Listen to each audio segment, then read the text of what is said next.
Hey, Ryan Reynolds here for Mint Mobile. You know, one of the perks about having 4 kids that you know about is actually getting a direct line to the big man up north. And this year, he wants you to know the best gift that you can give someone is the gift of Mint Mobile's unlimited wireless for $15 a month. Now, you don't even need to wrap it. Give it a try at mintmobile.com/switch. Upfront payment of $45 for 3-month plan equivalent to $15 per month required. New customer offer for first 3 months only. Speed slow after 35 gigabytes if network's busy. Taxes and fees extra. See mintmobile.com. Ever find yourself bored or trying to kill time? We have finally found a solution for you. Royal Match. Don't believe me? Let's hear what people say. Royal Match is such a fun puzzle game.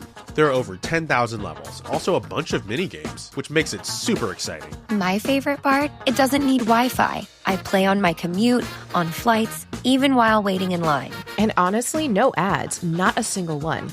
That's why I'm so into it. So there you have it, a relaxing, challenging, totally ad-free game that goes wherever you go. Download Royal Match and see why everyone loves it. Stand clear of the closing doors, please.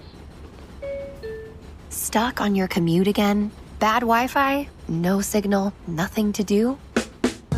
Time to make your ride a lot more fun with Royal Kingdom. It's a puzzle game that's relaxing, challenging, and works perfectly offline. With no ads and amazing graphics, every level feels fresh and satisfying. Each round only takes a few minutes, ideal for a daily commute or wherever you have a little bit of time. So download Royal Kingdom now on Google Play or App Store. Hey, Ryan Reynolds here for Mint Mobile. You know, one of the perks about having 4 kids that you know about is actually getting a direct line to the big man up north. And this year, he wants you to know the best gift that you can give someone is the gift of Mint Mobile's unlimited wireless for $15 a month. Now, you don't even need to wrap it. Give it a try at mintmobile.com/switch.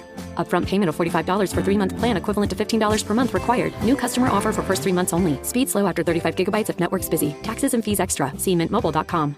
Ever find yourself bored or trying to kill time? We have finally found a solution for you. Royal Match. Don't believe me? Let's hear what people say. Royal Match is such a fun puzzle game. There are over 10,000 levels, also a bunch of mini-games, which makes it super exciting. My favorite part? It doesn't need Wi-Fi. I play on my commute, on flights, even while waiting in line. And honestly, no ads, not a single one. That's why I'm so into it. So there you have it, a relaxing, challenging, totally ad-free game that goes wherever you go. Download Royal Match and see why everyone loves it.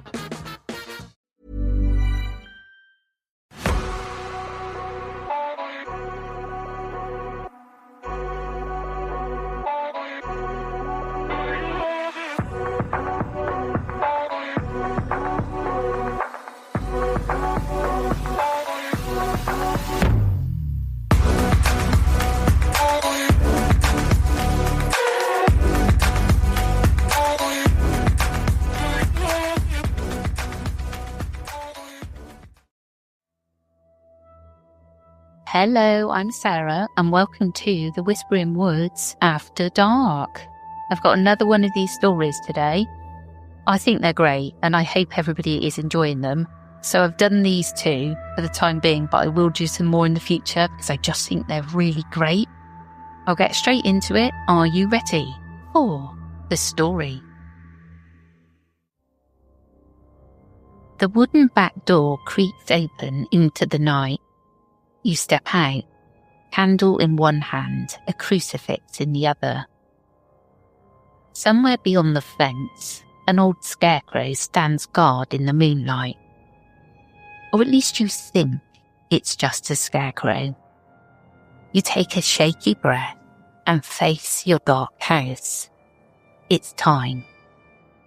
But who will scare the crows away? For a moment, there's nothing but the thump of your heartbeat. Then, behind you, a hushed whisper, "It's not your biggest problem." The candlelight jumps as your hand shakes. You dare not turn around to see who or what spoke. You clutch the crucifix to your chest and bolt for the door. The game has begun. And now something unspeakable is awake in the fields, waiting. The man in the field ritual is often compared to other notorious dangerous games like the Midnight Man or one-man hide-and-seek. It's part of the modern pantheon of occult challenges, usually with the same disclaimer: play at your own risk. The man in the field stands out because if you believe the law, completing it successfully doesn't just let you survive the night, it rewards you. In theory, you win a year of guaranteed good fortune and safety, in exchange for facing a presence of pure nightmare. High risk, high reward. No wonder some people can't resist the temptation. The Man in the Fields ritual is essentially a supernatural high-stakes game of close all the doors before the monster gets you. According to legend, the ritual must be performed at your home. Ideally, a secluded house with a backyard or a field beyond it. You'll be the only player, and you'll need a few specific items: a candle or a lantern. No electric lights. Those reportedly get mysteriously snuffed out. An analog watch or clock to keep time. And a crucifix for protection. Crucially, you also need one safe room in your house. A single door room, preferably empty, where you can hide if things go wrong. If you perform everything correctly, the reward is said to be 1 full year of safety from harm. The catch: the slightest mistake could cost you far more than the game is worth. Players are warned that failure may result in a face-to-face meeting with the man in the fields. And if that happens, well, let's just say he'll take something from you that you can't get ahead without. Now we'll break down the ritual's steps as it's described online. Begin after sunset, but before midnight. Most sources suggest starting around 9 p.m. for the best chance of success. Any earlier, and it won't work. Any later, and you'll run out of time. Ensure no other people are in the house or yard. You must be completely alone. Gather your supplies, the candle or oil lamp, matches or lighter, your crucifix, and the clock or watch. Your phone won't help you here. Electronics supposedly fail during the ritual. Identify your intended safe room. Remember, it needs to have only one door and ideally a lock. Make sure that room's door can close properly. You'll be using it later if things go wrong. Just after dusk, when the world is in that quiet lull, light your candle or lantern. Go out into your back garden alone. Position yourself facing the house. Your back should be to the dark back garden or field behind you. This feels counterintuitive, but that's part of the challenge. You're offering an invitation to whatever dwells out there. Now you must repeat a single phrase 7 times. But who will scare the crows away? Say it quietly, almost a whisper. Tradition says it has to be exactly 7 repetitions. No more, no less. It sounds like a riddle or a line from an old folk tale. But those words are the key to summoning the entity. If you've done it right, on the 7th time, you'll get a response. If you hear nothing about the ritual, that means the summoning has failed. Maybe you started at the wrong time, or maybe something's protecting you from whatever prowls the field. In any case, do not turn around or try again that night. Just calmly but quickly head back inside, leave the house entirely, and don't come back until after 6 a.m. The instructions say there are no known consequences to a failed attempt, as long as you don't linger. But they strongly recommend vacating the premises, just in case. If you do hear a reply, it might manifest as a disembodied voice right behind you, or even a voice that speaks inside your head. The voice will say, "That's not your biggest problem." Imagine hearing that whispered into the night when you thought you were alone. This cryptic sentence is your one and only confirmation that the summoning has succeeded. At this point, do not turn around to look. The man in the fields is now in play, though not directly behind you. Not yet. According to those who've described the ritual, the voice is a warning and a harbinger of what's to come. He's basically telling you, forget the crows. You've got bigger things to worry about now. If you hear these words, you must immediately return to your house, go back inside, and shut the door behind you, without glancing back at the garden. Sealing your safe room. Now the real game begins. The moment you're inside, the entire house is no longer the way you left it. Every door, every cabinet, every window, every container that can open will be standing open. Drawers are slid out, cupboards ajar. Even boxes and backpacks dumped out with their lids flung wide.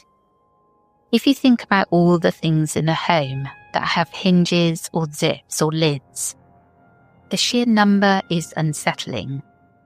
This sudden disarray isn't random. It's the first test. You'll soon have to close all of them again. But before you do anything else, head straight to your chosen safe room with your crucifix in your hand. Once in that room, do the following immediately. Close every open object in the safe room.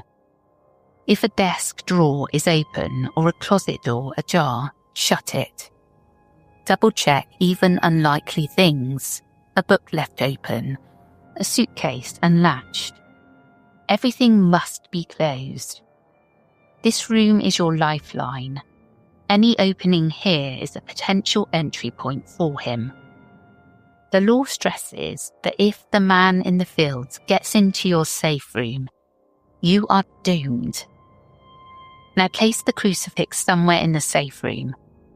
Some say to hang it on the door handle or just hold it. But the common instruction is to leave the crucifix in the room, as if marking it as protected ground. The crucifix's presence is supposed to help bar the entity from entering, but only if you've closed everything properly. Think of it like setting up your base. Once your safe room is secure, take your candle or lantern and step back out into your house to face the task at hand. From this point on, you cannot leave the house until the ritual is over. Also, make sure you have your watch on. You'll be racing the clock. The main objective, close everything. Your goal now is simple in description and maddening in execution. Go through the entire house and close every single open thing before the clock strikes midnight. You'd have until 12 a.m. sharp, not a second later. If you begin around 11 p.m, that gives you roughly an hour. If you started earlier, you might have more time, but remember starting too early tends to fail. As you move from room to room, candle flickering, you'll likely feel an oppressive silence. The only sounds might be your own breathing and footsteps echoing in the dark. One by one, you must shut every door, window, cabinet, drawer, box, bag. Everything that's open. It sounds tedious, maybe even easy. Imagine doing this while aware that something else is in the house with you, watching. Because according to the ritual, as soon as you re-enter your home, you're not alone. People who claim to have attempted this describe a mounting sense of dread as they hurry through the house. Many report an almost palpable presence. You might catch movement out of the corner of your eye. And indeed, the ritual says you will. As you're frantically closing doors and latching windows, you may begin to notice a figure in your peripheral vision, trailing just at the edges of your sight. If you catch a glimpse, he looks like a man in simple farmer's clothes with the skin colour of ash. He doesn't speak. He doesn't grab you.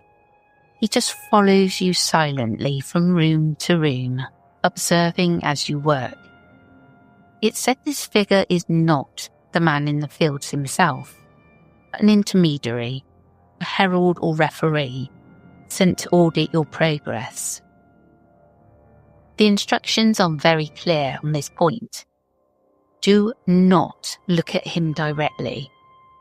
And don't bother trying to interact. He's not there to hurt you. In fact, you're told not to fear the Ashen Man at all. There is one absolute rule during this frantic cleanup. Do not under any circumstances look out into your back garden or field. This cannot be emphasized enough. As you move around your home, no matter what you think you hear outside, a tap on the window, a rustling, maybe a whisper, don't peek out. The second you gaze into that dark garden, it's game over. Because if you do look, you'll spot something that will make your heart stop. Out in the field, where there was nothing moments ago, you'll see a scarecrow staked in the soil that wasn't there before. A scarecrow, the ritual says, with limbs far too long to be human, skin pale and drawn tight over lanky arms and legs. Atop its shoulders sits a grotesque facsimile of a head, not a pumpkin or straw-stuffed sack like a normal scarecrow. A cow skull, empty eye sockets staring back at you. You'll notice in that petrifying instant that the scarecrow-like figure is missing its own human head. And that's when it will notice you. By giving it your gaze, you've alerted the entity you were trying to avoid. You've just seen the man in the fields, and the moment he knows you see him, he'll start to move. The scarecrow deity that hung limp on the post will climb down, unnaturally fast, and start sprinting straight toward the house, toward you. If you do make the mistake of looking outside, the ritual changes drastically. It becomes a race for survival. Drop whatever task you are doing and run for your safe room immediately. You will likely have at most 60 seconds before the man in the field reaches you. Don't waste a second of it. Sprint to the safe room, get inside and slam the door shut behind you. Lock it if there's a lock. Inside the safe room, there are two critical things to do in those final moments. Grab your crucifix. Hopefully you left it there as instructed. And double check that absolutely nothing in the safe room is open. Remember, if even a tiny drawer or window in that room is open, then sadly your sanctuary isn't safe at all. In ritual law, an open object in the safe room breaks the protective seal, and the man in the fields will be able to enter instantly. And if he gets in, that's the end for you. There's no bargaining and no second chances. He will behead you on the spot, taking your head to complete his scarecrow-like form. Assuming you did secure the room in time, you now have to endure hours trapped inside as this entity tries to get you. People who imagine this scenario describe hearing scratches, clawing and horrific screeches on the other side of the door. He will pound on the walls, perhaps even speak to you in that awful whisper, making threats or offering false promises of mercy if you just open up. You must not listen, no matter what he says. Do not open that door before 6 a.m. It's said that he cannot break the door down. He can only tempt or scare you into opening it. So grit your teeth, clutch your crucifix, and hold out until morning. It will be the longest, most terror-filled night of your life. But if you manage not to crack, the man in the fields will vanish at dawn's first light. At that point, the ritual ends. You'll have survived, but there is a cruel catch. Even though you lived to see morning, you lost the game by looking at him, so you don't get any of the promised rewards. If you don't see him, let's rewind to the scenario where you obeyed the cardinal rule. You never looked outside. You've focused, ignored any strange noises from the field, and managed to shut every door, drawer and window in your house for the stroke of midnight. If you pull that off, congratulations. You've done what few dare to do. With every latch clicked and every gap sealed, you can return to your safe room one last time. The instructions then say to perform one final act. Go to bed and close your eyes. Yes, after all that adrenaline, you're supposed to lie down in the safe room or wherever you choose to sleep, and force yourself to sleep in total darkness. The key is that you must not open your eyes at all until morning. Not even once. Perhaps this is to avoid glimpsing the entity at the last moment. Or maybe it's a final test of trust. The law isn't clear on why. Only that even after everything is done, keeping your eyes shut is absolutely mandatory to seal your victory.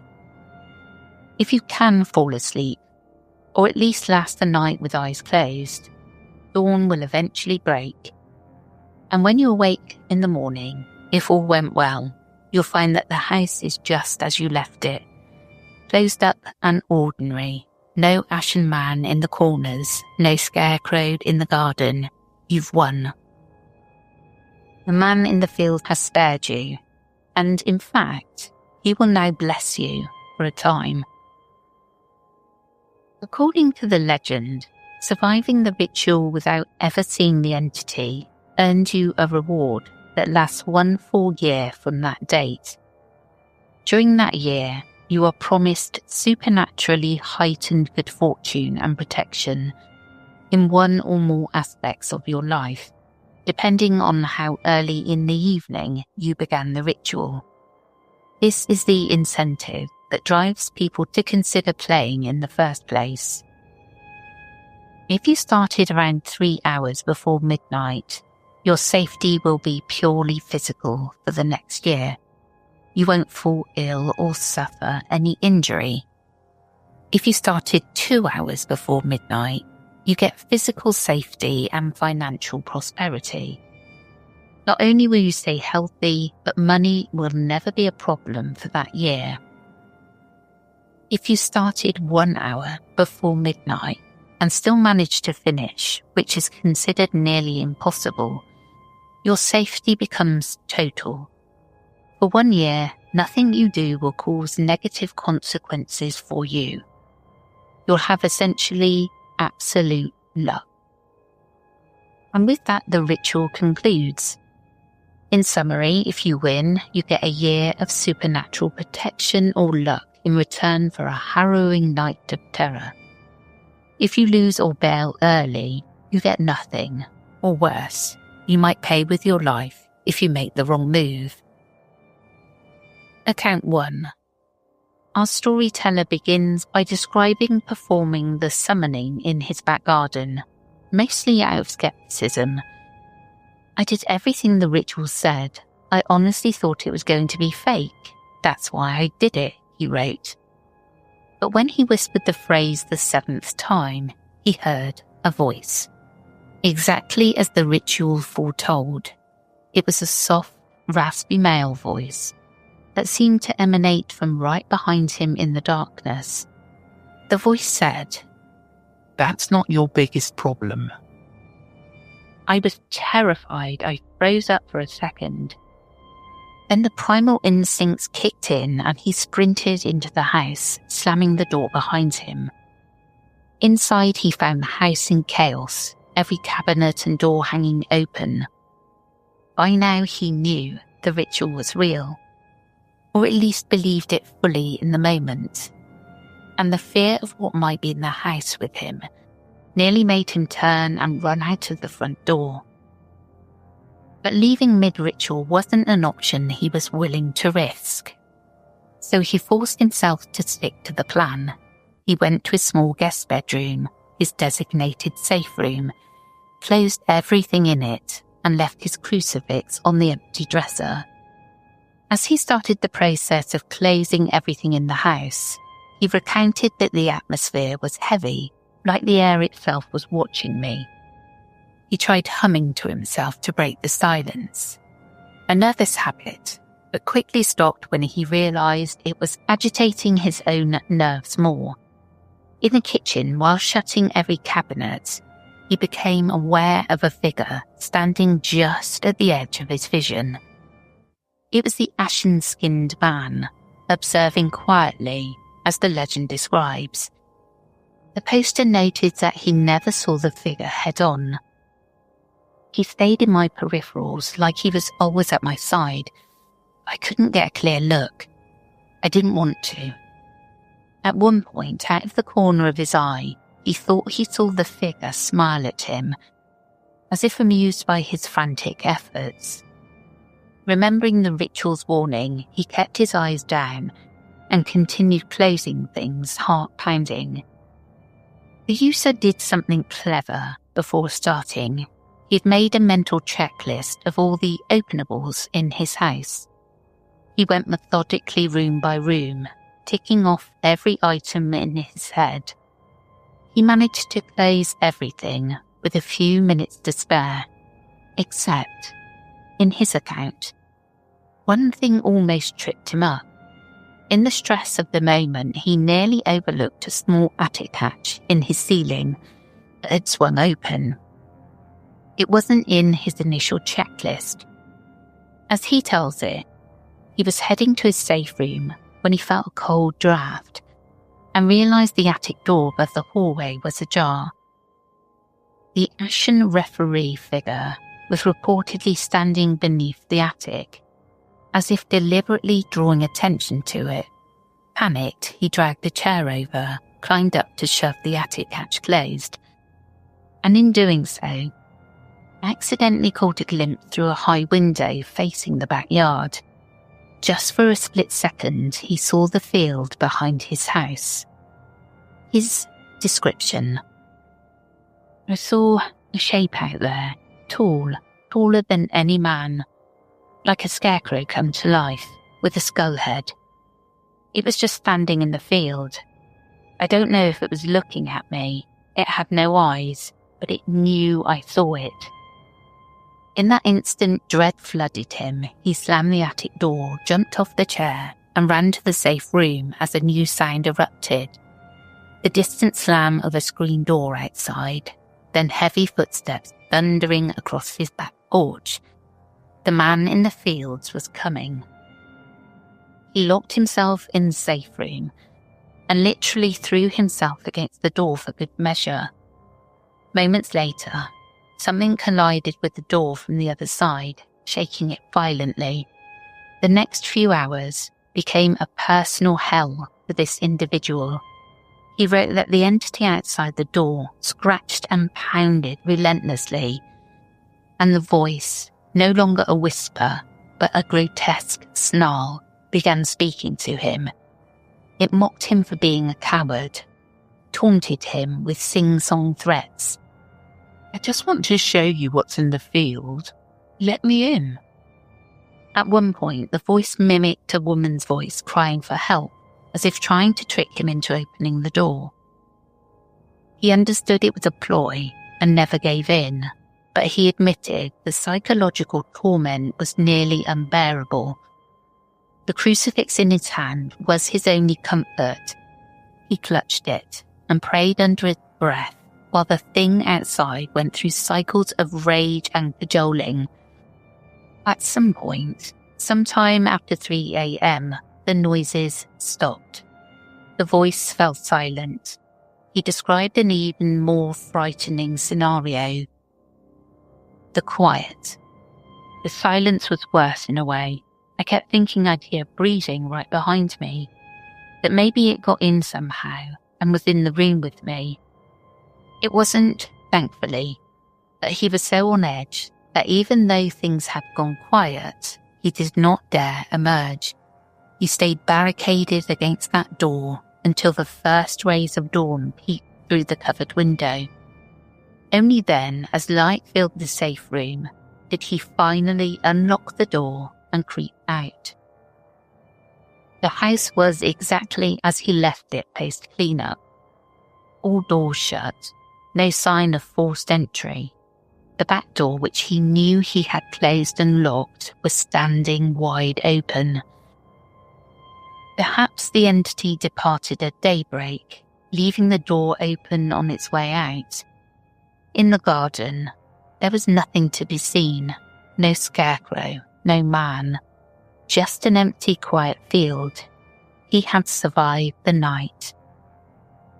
Because he accidentally looked outside, he understood that he had lost the game. True to the ritual's promise, there was no reward waiting for him. Only trauma. He noted wryly that he had a string of bad luck in the weeks following, though who's to say if that was supernatural or just stress-induced error. He ended his post warning others not to underestimate this ritual, saying he initially thought it was fake, but now truly believes something malevolent answered his summons. His closing words, "I got away with my life, and that's it. Next time you want to be safe for a year, just buy a security system. Don't do this." Not everyone's story is one of abject terror. On a paranormal forum, I found a discussion where one member claimed to have tried the man in the fields ritual multiple times, in an almost scientific spirit of inquiry. The person was a self-professed skeptic who believed the ritual was a psychological experiment rather than a true supernatural event. They were curious if the intense instructions could induce hallucinations, or if environmental factors, like being alone in the dark with a candle, would play tricks on your mind. Over a period of months, they attempted the ritual in different locations, at a friend's farmhouse, at an old family property, even at a disused building where they worked security. Each time, they followed the steps to the letter. Their findings were mixed, but intriguing. On attempt number 1 at the farmhouse, they heard nothing at the invitation stage, no whisper at all. They eventually gave up and called it a failure. On attempt 2, at a different site, they did hear something, a distant voice or sound after the 7th, "Who will scare the crows away?" They weren't sure if it said the phrase, or if it was just a noise carried by the wind. To be safe, they proceeded with the ritual. They noted that while closing everything, they never saw any ashen man or ghostly figure, but they admitted to feeling not alone. In one empty corridor, they felt a fleeting sensation that someone was walking behind them, but when they turned, of course, no one was there. They completed that run without incident, never seeing the scarecrow or needing the safe room. They didn't report any particular stroke of luck afterwards, but they also didn't suffer harm. What's fascinating is that this individual tried yet a 3rd time, at which point something happened that made them quit for good. On the 3rd go, they made a mistake. They lost track of time and hadn't finished closing everything by midnight. According to the rules, midnight is the cutoff. You lose if anything's still open. They said as the clock hit 12, they were standing in their living room in front of an open china cabinet. In that moment, they felt a presence directly behind them. They described it as that feeling when you suddenly know someone is inches from your back. The hair on their neck stood up. They froze, afraid to even turn their eyes sideways. It felt ice cold behind me, like a door open in winter, they wrote. I didn't see or hear him, but I knew he was there. In a surge of courage or panic, they dashed for the safe room, the first and only time they had to use it. As they fumbled with the lock, they heard a single heavy footstep from the living room, as if something large had just stepped onto creaking floorboards. That was enough. They locked themselves in and spent the night there wide awake, heart hammering. Nothing banged on the door and no voice taunted them that night. In fact, it was eerily quiet after that single footstep. But the next morning, they found something that deeply unsettled them. The china cabinet they'd failed to close was tipped over, its glass doors shattered on the floor. No one else was home, and no natural explanation could account for it. The skeptic had no answers. They conceded that, at the very least, something strange had happened that they couldn't rationalise. They never attempted the ritual again. Their final post on the matter simply said, I set out to debunk it, and ended up not entirely debunking it. I don't know what I believe now. Just be careful. Hey, Ryan Reynolds here, wishing you a very happy half-off holiday, because right now Mint Mobile is offering you the gift of 50% off unlimited. To be clear, that's half price, not half the service. And Mint is still premium, unlimited wireless for a great price. So, that means a half day, yeah? Give it a try at mintmobile.com/switch. Upfront payment of $45 for 3-month plan equivalent to $15 per month required. New customer offer for first 3 months only. Speed slow after 35 gigabytes if network's busy. Taxes and fees extra. See mintmobile.com. Today's trivia quiz is on mobile games. All right, I'm very excited about this one. I'm going to give you a few hints. Ready? Ready? This game has no ads and no need for Wi-Fi to play. Wait, so does it cost a lot of money? Nope, it's completely free to play. What? No way. It has amazing graphics, and they recently added a bunch of new mini-games. Hold on, is that Royal Kingdom? Yes, bingo. So if you haven't played Royal Kingdom yet, go to the App Store or Google Play and download it for free. Now, the scarecrow thing, the man in the field, it's really scary, regardless. But I thought the guy who sort of watches and makes sure the game gets played properly was even creepier.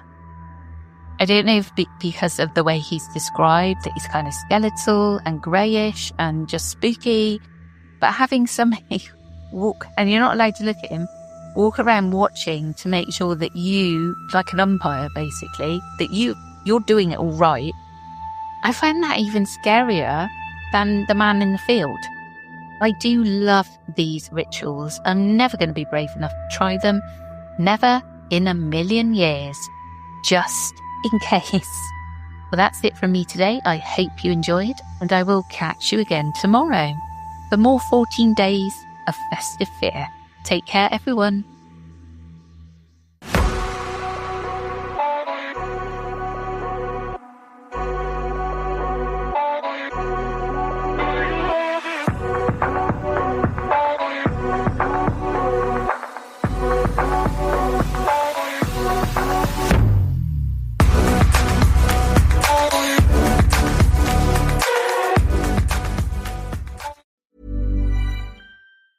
Blood donation is now more inclusive. More people are able to donate blood with the American Red Cross through FDA guidelines that eliminate eligibility questions based on sexual orientation. The Red Cross celebrates this historic change and welcomes those who may be newly eligible to donate blood. There's a place for everyone in the mission of the Red Cross. The Red Cross is committed to achieving an inclusive blood donation process that treats all potential donors with equality and respect while maintaining the safety of the blood supply. Join us and help save lives. To learn more and make your appointment to donate blood, visit redcrossblood.org/LGBTQ. That's redcrossblood.org/LGBTQ. Stuck in a dinner rut? Let Cook Unity handle dinner with chef-crafted meals delivered right to your door. Cook Unity makes it easy with new menu drops, weekly recommendations, and a growing community of award-winning chefs. Plus over 400 flavorful meals for every palate. Shake up your meal routine. Go to cookunity.com/mealtime50 or enter code mealtime50 before checkout for 50% off your first week. That's cookunity.com/mealtime50. Weight Watchers now offers access to affordable GLP-1s. Weight Watchers has everything I need, from weight loss medications to nutrition support and help with my side effects. With our program, our members are losing more weight with expert nutrition and side effect support. Weight Watchers prescribing GLP-1 medications, it's been life-changing. Better results, expert support, lose more weight, make it last. Get started today for as low as $25 at WeightWatchers.com.